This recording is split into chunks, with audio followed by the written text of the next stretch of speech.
नमस्कार, जनतंत्र टीवी देख रहे हैं आप। मैं हूं आपके साथ साहिल धुलिया। हमारी इस खास पेशकश में आप सभी का स्वागत है। तो बात करेंगे मुस्तफाबाद विधानसभा सीट की। तो पिछले दो चुनावों में 2015 में बीजेपी और 2020 में आपने जीत हासिल की। 2025 के दिल्ली विधानसभा चुनाव के लिए मंच तैयार है। मुस्तफाबाद की जनता के मन में क्या है, जनता किन मुद्दों पर वोट देने का मन बना रही है, देखिए हमारे संवाददाता नमित त्यागी की ये खास रिपोर्ट।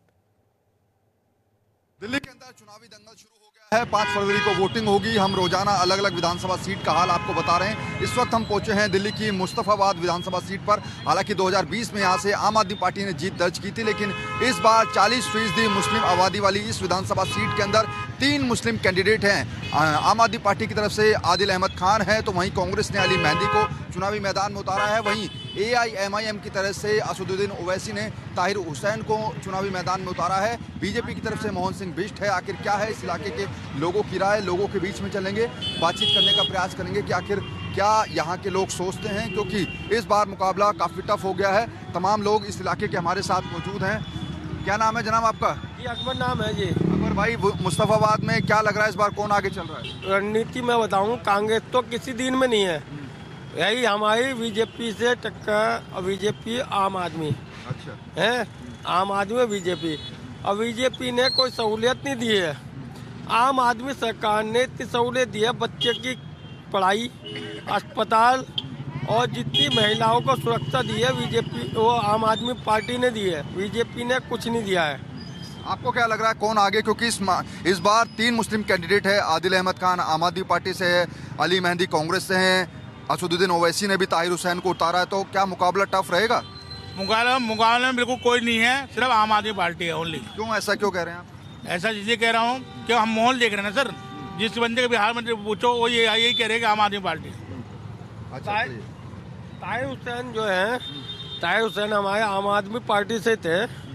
अब वो भटक गए हैं और आम आदमी पार्टी ने जो काम करा है दिल्ली के अंदर, शिक्षा के अंदर, पढ़ाई के अंदर, महिला की सुरक्षा के अंदर, जातिवाद के अंदर कोई भेदभाव नहीं आपको किया। क्या लग रहा है कौन आगे चल रहा है इस सीट पर?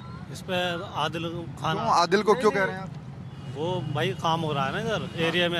हाजी क्या यूनुस, काम हुए? एक सेकंड, क्या क्या काम हुए? हाजी यूनुस ने बहुत काम करवाए हैं। अच्छा, रोड बनवाए हैं, गली बनवाई हैं सारी। आपको लगता है कि ताहिर हुसैन कुछ टक्कर दे पाएंगे? ताहिर भाई को वोट नहीं पड़ रही है। देखो, संपत्ति से लोग दंगों के नाम पे या वैसे नाम पे वोट मांग रहे हैं, वो अलग बात है। मगर देखो, सीधी यहाँ टक्कर बीजेपी की और आम आदमी पार्टी की है। जो बीजेपी ने यहाँ कैंडिडेट दिया है उसे वहाँ की जनता ने भगा दिया। उसको लग रहा था कि वहाँ पे चुनाव वो हार जाएंगे, वो इधर आ गए। उससे पहले भी जब यहाँ चुनाव लड़े थे तब भी वो यहाँ काम नहीं करके गए थे, ठीक है। और कोई ऐसी उनकी छवि भी नहीं है, ठीक है। और आदिल अहमद खान, आम आदमी पार्टी ने काम किया है। यहाँ एक स्कूल नहीं था, आज यहाँ 3 स्कूल चल रहे हैं। यहाँ पे 18 डिस्पेंसरी है, मोहल्ला क्लिनिक है, ठीक है। हाजी जी ने पहले काम किया था। अरविंद केजरीवाल के नाम पे वोट पड़ेगा, ठीक। कोई आ जाए, कोई इस समय कोई नहीं है। आदिल अहमद खान को वोट पड़ रहा है, आम आदमी पार्टी को वोट पड़ रहा है। क्या नाम है आपका? मेरा नाम शब्बीर है। शब्बीर भाई, क्या लग रहा है मुस्तफाबाद में कौन आगे है इस बार? मुस्तफाबाद में आम आदमी पार्टी आगे है आम आदमी पार्टी। काम करा रही हो, काम सही हो रहा है हमारी एरिया में। अच्छा, लेकिन ओवैसी ने भी ताहिर हुसैन को उतार दिया जो पहले आम आदमी पार्टी में ही थे। अब वो उनकी मर्जी है भाई। और अली मेहंदी कांग्रेस से हैं। अली मेहंदी ने भी पहले काम करा था, अब पता नहीं भैया क्या होता है। तो मतलब एक तरफा रहेगा मुकाबला या टक्कर रहेगी? सर एक तरफा रहेगा सर।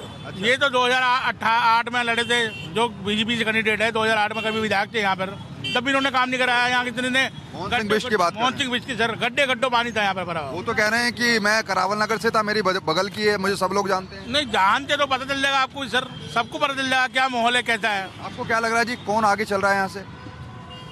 सर हमारा केजरीवाल ही आएगा इस बार। केजरीवाल क्यों आएंगे? वही आएंगे सर। क्यों, ऐसा क्यों कह रहे हैं? मतलब किस मेहनत हो रही है, उन्हीं के लिए इतनी मेहनत हो रही है। अच्छा, आज उन्होंने बहुत अच्छे काम करे हैं यहाँ पे। क्या काम किया बताइए? स्कूल वगैरह उन्होंने सब अच्छा करवा दिया। अच्छा, कॉलेज अच्छे हो रहे हैं, स्कूल अच्छे हो रहे हैं, हॉस्पिटल अच्छे हो गए हैं। कहाँ जा रहे हैं बैग टांग के? ड्यूटी पर जा रहे हैं। ड्यूटी पे जा रहे हैं। तो यहाँ किसको सौंपेंगे इस बार? केजरीवाल को। क्यों? विकास, क्यों? जो विकास केजरीवाल लेके आया वो किसी ने नहीं किया यहाँ पर। अच्छा, अब तक स्कूल ले लो, स्वास्थ्य ले लो, जितना भी विकास है महिलाओं के लिए जो फैसिलिटी है वो सब महिलाओं के लिए केजरीवाल ने किया, इसलिए वोट मिलेगा विकास को। तो हमारी चॉइस केजरीवाल। लेकिन यहाँ तो ऐसा लग रहा है कि 3 मुस्लिम उम्मीदवार हैं, वोट कहीं बट ना जाए, उसका फायदा बीजेपी को तो नहीं होगा। पब्लिक जो वोट देगी वो देगी विकास को, और सबको पता है विकास किसके लिए क्या है। तो केजरीवाल ने विकास किया है, वो किसी की चीज़ को लेकर ले लो आप, स्वास्थ्य के लिए भी अच्छा विकास है, एजुकेशन के लिए भी, सब कुछ केजरीवाल ने किया है, तो वोट जाएगा विकास को। आपको क्या लग रहा है जी, कौन आगे चल रहा है ऐसे? अरे अभी क्या बताऊं, तो रैली की तैयारी कर रहे हैं। अच्छा, रैली की तैयारी, लेकिन आगे कौन है मतलब? क्योंकि यहाँ पर तो खाना आम आदमी पार्टी। क्यों? भैया आम आदमी काम बढ़िया किए हैं। पहले क्या काम किए बताइए? रोड बनवाए, स्कूल बनवाए, कॉलेज, पढ़ाई से व्यवस्था सही करी है दिल्ली की, सारी स्थिति सुधार दी दिल्ली की आम आदमी पार्टी। जब लेकिन ओवैसी तो कह रहे हैं कि ताहिर हुसैन जीत जाएंगे। हर आदमी अपने कैंडिडेट को जीता हुआ समझता है, लेकिन जमीन पर तो आम आदमी पार्टी है ना। मान लो ताहिर हुसैन जीत जाएंगे तो वो तो अपने उनका कैंडिडेट है ना ताहिर हुसैन। देखिए यहाँ पर ये आगे भी चलते हैं, लोगों से और बातचीत करते हैं, क्योंकि इलाका जो है वो काफ़ी सघन आबादी वाला इलाका है। हालांकि उस तरफ चलते हैं, क्योंकि यहाँ पर शायद हमें लग रहा है कि रैली की तैयारियां भी अब जोरों से है, क्योंकि रैली जो है वो लगातार नॉमिनेशन के लिए हो रही हैं। कुछ महिलाएं यहाँ पर मौजूद हैं। आपकी क्या नाम है आपका? पूनम जी, क्या लग रहा है इस सीट पर कौन जीत रहा है आगे? अरविंद केजरीवाल, बीजेपी, कांग्रेस? अरविंद केजरीवाल जी। क्यों? काम किया है इसलिए। अच्छा। हाँ जी। और अभी तो महिला सम्मान योजना भी लेकर आए, 2100 रुपये देने की बात। हाँ जी। आपको क्या लग रहा है जी, कौन जीत सकता है? अरविंद केजरीवाल। अरविंद केजरीवाल, क्यों ऐसा कह रहे हैं? क्योंकि उन्होंने जो भी हमेशा कहा है वो पूरा किया है। हाँ। तो इस बार भी करेंगे? 2100 रुपये देने की बात भी कह रहे हैं। हाँ, अगर जीतेंगे तो जरूर करेंगे। चलिए देखिए, और यहाँ पर बातचीत करते हैं। क्या नाम है भाईजान? क्या नाम है आपका? मोहम्मद इमरान। इमरान साहब, कौन आगे चल रहा है यहाँ से इस बार? झाड़ू चलेगी। झाड़ू चलेगी, क्यों? काम है बस उनका, और क्या है। अच्छा, क्या काम किया है? केजरीवाल का काम है। अच्छा, तो काम के आधार पर वोट पड़ेगा? हाँ। ओके, काम के आधार पर वोट पड़ेगा। चलिए और कुछ लोगों से बातचीत करते हैं। हाँ जी, क्या नाम हुआ? मोहम्मद अनवर। मोहम्मद साहब, क्या लग रहा है इस सीट पर कौन आगे? अब देखो जी, कौन आवे कौन जीते, क्या हुए। मुकाबला टक्कर का है मतलब? जी, मुकाबला टक्कर का रहेगा? हाँ टक्कर करे। क्योंकि अली मेहंदी हैं, ताहिर हुसैन, आदिल अहमद खान आम आदमी पार्टी से, तो कहीं ऐसा तो नहीं होगा इन सब के बीच में बीजेपी जीत जाए? फुल खिलेगा, फुल खिलेगा, फुल खिलेगा। क्यों? % खिलेगा। अच्छा, अब जो है ना, ये विराजीवाद हो गया है। अच्छा, विराजी है, मतलब कि जो मुस्लिम वोट है वो मुस्लिम में बढ़ जाएगा। हाँ हाँ बढ़ जाएगा। आपको क्या लग रहा है, ऐसा हो सकता है? ऐसा ही होगा जैसा हमारे उस्ताद कह रहे। उस्ताद कह रहे। चलिए यहाँ बातचीत करते हैं। क्या नाम है भाईजान? रईस। रईस भाई, क्या लग रहा है इस सीट पर कौन आगे चल रहा है, क्योंकि इस बार मुकाबला थोड़ा सा टफ है? इस सीट पर यहाँ झाड़ू आदिल अहमद खान। क्यों आदिल अहमद खान, क्यों? क्योंकि पब्लिक उन्हीं को सपोर्ट ज़्यादा कर रही है, उनकी छवि अच्छी है, अपने पीछे से बैकग्राउंड भी अच्छा है उनका। तो उनको अपने नाम पर वोट मिल रहा है झाड़ू के नाम पर? उनको झाड़ू के नाम पर मिल रहा है वोट। अच्छा, झाड़ू के नाम। हाँ, मतलब आप कह रहे हैं कि केजरीवाल की सरकार ने काम करा है? हाँ जी बिल्कुल। और ऐसा ही इस इलाके के लोगों का कहना है, मुस्तफाबाद के लोगों का, कि इस बार मुकाबला थोड़ा सा टफ नज़र आ रहा है। हालांकि 40% इस सीट पर मुस्लिम आबादी है और 3 मुस्लिम कैंडिडेट हैं। वहीं बीजेपी की तरफ से जो करावन नगर से 2020 में विधायक थे मोहन सिंह बिष्ट, उनको मैदान में उतारा गया है। तो वहीं आम आदमी पार्टी ने आदिल अहमद खान पर भरोसा जताया है। मौजूदा जो विधायक थे हाजी यूनिस, उनका टिकट काट दिया गया है। लेकिन दूसरी तरफ AIMIM की तरफ से ताहिर हुसैन है, अली मेहंदी कांग्रेस से है। अब इस इलाके के लोग कह रहे हैं कि अरविंद केजरीवाल ने काम करा है, उसी के आधार पर हम यहाँ का विधायक चुनेंगे। कैमरा पर्सन सुनील के साथ नमित त्यागी, जनतंत्र टीवी, दिल्ली। तो दिल्ली की मुस्तफाबाद विधानसभा सीट पर भाजपा वापसी के इंतजार में 2020 में यहां आप से हाजी यूनुस जीते थे। अरविंद केजरीवाल ने मुस्तफाबाद से पुराने विधायक को बदलकर इस सीट से आम आदमी पार्टी में खास माने जाने वाले आदिल अहमद खान को टिकट दिया है। हमारे संवाददाता नमित त्यागी ने मुस्तफाबाद सीट से आप उम्मीदवार आदिल अहमद खान से खास बातचीत की, सुनिए। दिल्ली विधानसभा के लिए चुनावी रणभेरी बच चुकी है। 5 फरवरी को वोटिंग होगी, उससे पहले लगातार नामांकन का दौर भी जारी है। तमाम बड़े नेता नामांकन भी कर रहे हैं। हम आपको रोजाना हर एक अलग विधानसभा का समीकरण बता रहे हैं कि आखिर वहां पर क्या हवा बह रही है, क्या वहां पर चुनावी समीकरण बैठ रहा है। इस वक्त हम पहुंचे हैं मुस्तफाबाद विधानसभा सीट पर। यहां पर 40% मुस्लिम आबादी है और यहां का समीकरण आखिर क्या है, बातचीत के लिए आम आदमी पार्टी के उम्मीदवार हैं आदिल अहमद खान। आदिल जी, सबसे पहला सवाल, आखिर किस तरीके की हवा देख रहे हैं, क्योंकि 40% मुस्लिम आबादी सीट पर है और 3 मुस्लिम कैंडिडेट हैं, क्या मुकाबला टक्कर का देख रहे हैं? देखिए, मुस्तफाबाद विधानसभा के अंदर आम आदमी पार्टी एक तरफा चुनाव जीत रही है। सर्व समाज का वोट आम आदमी पार्टी को मिल रहा है, अरविंद केजरीवाल जी को मिल रहा है।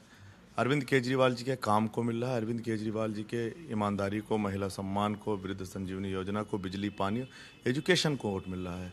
यहाँ पर मुझे नहीं लगता है कि कोई दूर दूर तक मैदान में है। भारतीय जनता पार्टी ने अभी अपना एक कैंडिडेट दिया है 1-2 दिन पहले। बहुत दिन से वो कैंडिडेट ढूंढ रहे थे और पूरी दिल्ली में उन्होंने तलाशा। फिर बगल की एक विधानसभा से विधायक रहे, जब उन्होंने पार्टी को धमकी दी तो यहाँ से उन्होंने कैंडिडेट उतारा है। मुझे नहीं लगता है कि इस बार कोई भी मुस्तफाबाद में अपनी जमानत बचा पाएगा। आम आदमी पार्टी प्रचंड बहुमत से जीतने जा रही है। आप गली गली जा रहे हैं, प्रचार भी कर रहे हैं, आखिर इस विधानसभा के चुनावी मुद्दे क्या हैं? देखिए, इस विधानसभा के अंदर बेसिक जो कुछ चीज़ें हैं वो रह गई हैं। हालांकि यहाँ हमारे विधायक थे, उन्होंने बहुत सारा काम किया है, पर कुछ चीज़ें छूट गई हैं। एक तो पानी की समस्या है, पानी की समस्या, दूसरे कुछ गलियाँ भी कुछ कहीं कहीं टूटी हुई हैं। वो सारी चीज़ें अरविंद केजरीवाल जी की जब अभी सरकार बनेगी तो उसको सबसे पहले किया जाएगा। दूसरा, मैं ये चाहता हूँ कि मुस्तफाबाद विधानसभा के अंदर एजुकेशन को थोड़ा सा बढ़ावा दिया जाए। तो मैंने यहाँ पर 3 अपने जो वादे हैं लोगों से किया है। पहला है कि शिक्षित मुस्तफाबाद। शिक्षित मुस्तफाबाद का मतलब है विधानसभा के हर एक बच्चे के हाथ में कलम हो। मुस्तफाबाद विधानसभा का बच्चा पढ़ लिख कर IAS, IPS, डॉक्टर, इंजीनियर बने। दूसरा है विकसित मुस्तफाबाद। विकसित मुस्तफाबाद का मतलब है कि अरविंद केजरीवाल जी के विकास मॉडल के पहिए को हर एक घर तक पहुंचाना। यहाँ पर जो भी बेसिक इंफ्रास्ट्रक्चर है उसको प्रोवाइड कराना। और तीसरा है सुरक्षित मुस्तफाबाद। सुरक्षित मुस्तफाबाद का मतलब है कि पूरी विधानसभा को सिक्योरिटी प्रोवाइड करना। यहाँ पर धीरे धीरे पूरी दिल्ली के अंदर भी नशे का कारोबार बढ़ रहा है और मुस्तफाबाद में भी धीरे धीरे हमारे जो नौजवान हैं वो नशे की तरफ कुछ लोग बढ़ रहे हैं। मेरी प्राथमिकता होगी कि इन तीनों कामों को पूरा किया जाए। यहाँ के बच्चों को पढ़ाना लिखाना, यहाँ के बेसिक इंफ्रास्ट्रक्चर को पूरा करना, यहाँ पानी की थोड़ी समस्या है उसको पूरा करना, और साथ ही साथ मुस्तफाबाद विधानसभा को सिक्योरिटी प्रोवाइड करना। ये मेरा लक्ष्य है और ये कोई मेरा वादा नहीं है, ये मेरी जिद है और मैं इसको पूरा करूँगा। आपने बीजेपी के कैंडिडेट का जिक्र कर दिया, कांग्रेस से अली मेहंदी है, लेकिन AIMIM की तरफ से ताहिर हुसैन को उतारकर ये जो मुकाबला है वो काफ़ी त्रिकोणीय बना दिया इस बार। देखिए, मुझे लगता है कि कांग्रेस पार्टी पूरी दिल्ली के अंदर जमानत बचाने के लिए चुनाव लड़ रही है। 1 दशक से कांग्रेस पार्टी को 0 सीटें मिल रही हैं। 2 बार विधानसभा चुनाव में कांग्रेस पार्टी 0 है और पिछली बार भी आपने देखा होगा कि ज़्यादातर सीटों पर इनकी ज़मानत नहीं बची थी। इस सीट पर भी ज़मानत नहीं बची थी। तो इनके अधिकतर प्रत्याशी तो ज़मानत बचाने के लिए लड़ाई लड़ रहे हैं और कुछ ऐसे भी हैं जो नोटा से अपनी लड़ाई लड़ रहे हैं। मुस्तफाबाद के प्रत्याशी भी नोटा से अपनी लड़ाई लड़ रहे हैं। दूसरी प्रत्याशी के बारे में आपने हैदराबाद वाले प्रत्याशी के बारे में बताया, तो देखिए, हैदराबाद के जो भाई साहब हैं उनको रिचार्ज कूपन मिल चुका है। अब वो भारतीय जनता पार्टी के इशारे पर जहाँ जहाँ भी मुस्लिम सीटें हैं, जहाँ जहाँ मुस्लिम प्रत्याशी हैं, वहाँ पर वो अपना धमाचौकड़ी मचाने का काम शुरू करेंगे। और ये कोई पहली बात नहीं है। वो भाई साहब लगातार, आपने देखा हो कि पिछले कई चुनावों में सिर्फ और सिर्फ भारतीय जनता पार्टी के इशारे पर अपने प्रत्याशी ढूंढ कर लाते हैं, उनको उतारते हैं, साथ ही साथ वहाँ फंड भी करते हैं और वहाँ के प्रत्याशी को हराने का काम करते हैं। लेकिन मुस्तफाबाद की जनता बहुत होशियार है, समझदार है, पढ़ी लिखी है। वो जानती है कि वो किसके इशारे पर काम कर रहे हैं, उनका रिचार्ज कहाँ से हुआ है। जिस तरीके से वो मंच पर खड़े होकर बोलते हैं, जिस तरीके से 24 घंटे इस देश के प्रधानमंत्री और गृह मंत्री को गाली देते हैं। आप बहुत सीनियर पत्रकार हैं, मैं आपको चैलेंज करके कह रहा हूँ और आपके चैनल पे ही चैलेंज कर रहा हूँ, उसका 1% आज आप बोल के दिखाइए जितना वो बोलते हैं। सुवाप्ती हाड़ के अंदर होंगे। इस देश के अंदर 2 मुख्यमंत्री, सिटिंग मुख्यमंत्री जेल चले जाते हैं, महाराष्ट्र के गृह मंत्री जेल चले जाते हैं, तमाम मंत्री, तमाम सांसद जेल चले जाते हैं। संजय सिंह जी को सिर्फ जेल इसलिए भेजा गया कि उन्होंने पार्लियामेंट में खड़े होकर कहा था मोदी अडानी भाई भाई देश बेच के खाई मलाई, और वो भाई साहब 24 घंटे गाली देते हैं, उनके ऊपर एक भी मुकदमा नहीं है। तो वो किसी को बेवकूफ़ ना समझें। लोग जानते हैं कि किसके कहने पर, किसके इशारे पर, कहाँ से पैकेज उनको मिलता है, कहाँ से वो काम करते हैं। मुस्तफाबाद की विधानसभा उनको नकारने जा रही है। अदिल जी, दिल्ली दंगों में ये इलाका काफ़ी तनावपूर्ण माहौल यहाँ पर रहा था। अभी भी कुछ ऐसे परिवार हैं जो कि उस दिल्ली दंगे का दर्द झेल रहे हैं, क्या उनके बीच में आप जा रहे हैं, कुछ बातचीत हो रही है उनसे भी? निश्चित तौर पर मैं सभी के बीच में जा रहा हूँ। लोग ये जानते हैं कि फिर से अगर यहाँ जो इंसानियत के दुश्मन लोग हैं अगर वो जीते तो फिर से यहाँ पर दिक्कत बढ़ेगी। इसलिए सर्व समाज के लोग मुट्ठी बांधकर आम आदमी पार्टी के साथ खड़े हैं, अरविंद केजरीवाल जी के साथ खड़े हैं। और वो चाहते हैं, वो जानते हैं कि जिन लोगों ने पिछली बार दंगे में हवा दी थी अगर वो लोग जीत गए, जिन लोगों ने मुस्तफ़ाबाद विधानसभा को और इसके आसपास की विधानसभा में भाईचारे को तोड़ने का काम किया था, वो लोग जीतेंगे तो फिर से दिक्कत होगी। इसलिए पूरी विधानसभा की जनता एक साथ खड़े होकर मुट्ठी बांधकर आम आदमी पार्टी के साथ खड़ी है, अरविंद केजरीवाल जी के साथ खड़ी है। अनिल जी, बीजेपी लगातार मुख्यमंत्री आवास को लेकर हमला बोल रही है आपके ऊपर कि कोविड काल में करोड़ों रुपए मुख्यमंत्री आवास में लगा दिए। क्या यहाँ की जनता के बीच में वो मुद्दा भी जा रहा है कहीं? देखिए, मुझे लगता है पूरी दिल्ली की जनता के बीच में सिर्फ एक ही मुद्दा है कि उनके बच्चों को कौन अच्छी शिक्षा दे सकता है, उनके उनको बिजली और पानी कौन मुहैया करा सकता है, अच्छे अस्पताल और दवाई कौन उनको मुहैया करा सकता है, महिलाओं को की सुरक्षा कौन कर सकता है, सीसीटीवी कैमरे कौन लगा सकता है, बुजुर्गों का सम्मान कौन कर सकता है, महिलाओं को सम्मान राशि कौन दे सकता है, बुजुर्गों का इलाज कौन करा सकता है। तो पूरी दिल्ली ये जानते हैं कि भारतीय जनता पार्टी, और वो भारतीय जनता पार्टी जिसके सबसे बड़े नेता और देश के प्रधानमंत्री अपना राजमहल बनाने के लिए 2700 करोड़ रुपए खर्च करते हैं, जो अपने चलने के लिए 8600 करोड़ रुपए का विमान इस्तेमाल करते हैं, वो किस मुंह से बात करते हैं? तो ये कोई चुनावी मुद्दा नहीं है। भारतीय जनता पार्टी हर चुनाव में दो चीज़ करती है, एक कोई ऐसा एजेंडा लाती है जिससे पूरा चुनाव एक तरफ चला जाए, दूसरा हिंदू मुस्लिम करती है। दिल्ली के अंदर उन्होंने पिछले 3 बार से इन सारे हथकंडे को अपनाने की कोशिश की है, पर दिल्ली के लोग समझदार, पढ़े लिखे और ईमानदार लोग हैं। दिल्ली के लोग जानते हैं कि कौन काम करने वाले लोग हैं और कौन इंसानियत के बीच जहर घोलने वाले लोग हैं, कौन सिर्फ मुद्दे से हटकर, एजेंडे से हटकर बात करने वाले लोग हैं। भारतीय जनता पार्टी एक ऐसी पार्टी है जो जनता से झूठे वादे करती है। दिल्ली के लोगों ने पिछले 2 बार से 7 सांसद चुनकर भेजा भारतीय जनता पार्टी के, और सिर्फ एक काम दिया था कि आप दिल्ली के अंदर जो लॉ एंड ऑर्डर है, कानून व्यवस्था, उसको ठीक कर दीजिए। आज पूरी दिल्ली के अंदर दनादन गोलियां चल रही हैं, हत्याएं हो रही हैं, व्यापारियों का अपहरण हो रहा है, महिलाओं के साथ हो रहा है, छोटी छोटी बच्चियों के साथ बलात्कार हो रहा है। लोग दिल्ली को रेप कैपिटल ऑफ इंडिया के नाम से बोलने लगे हैं। अमित शाह जी गृह मंत्री हैं, उनके घर के 20 किलोमीटर के दायरे में अपहरण भी हो रहा है, गोलियां भी चल रही हैं, पुलिस वाले तक सुरक्षित नहीं है, उनको भी मार दिया जा रहा है, चेन लूटा जा रहा है। मतलब इस टाइम अगर दिल्ली के बारे में कहा जाए तो जिस 90s में मुंबई का हाल था, जिस तरीके से आपने पिक्चरों में देखा होगा कि मुंबई के अंदर अंडरवर्ल्ड काम कर रहा था, गैंगवार हो रहा था, आज दिल्ली की वो पोजीशन है। और देश के गृह मंत्री को नींद कैसे आ जाती है? अरविंद केजरीवाल जी के जो सीएम है, जो उनका पुराना घर है, जो छोड़ चुके हैं, वो दिखाई देता है। पर 27। तो फिलहाल हमारी इस खास पेशकश में इतना ही। आप बने रहिए और देखते रहिए जनतंत्र टीवी। नमस्कार।